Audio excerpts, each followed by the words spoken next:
原底咱全国敢若新北市伫106年的时阵，有伫教育局设基职教育科。即马连台北市的教育局也正式来宣布，要甲基职教育变作是一个专门的科目，未来就会来强化学校甲产业的合作。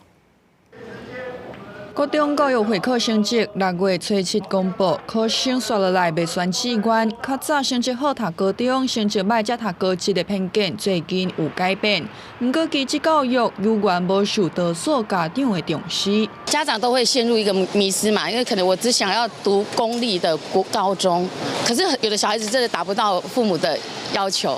那我觉得要适性的发展啦。 基职教育需要大力推展，不过除了新北市伫106年有设基职教育科，其他地方教育局处拢设伫咧中等教育科。台北市教育局配合市府青年局成立，周边改变的机会，经过5个月的准备，甲基职教育局升做基职教育科。 技术教学中心呢，因为我们现在已经有11所，那我们也希望说能够持续在精进拓展，同时要深化它的课程实作的应用，因为这个对第一个现场技职企业的资源的引进很重要。其实成立了专科以后，对于事权的统一还有这个资源的调度等等，也会比较集中。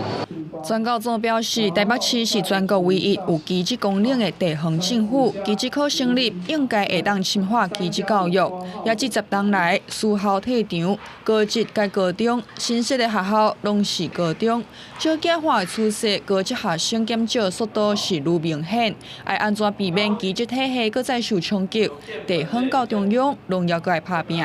记者台北报道。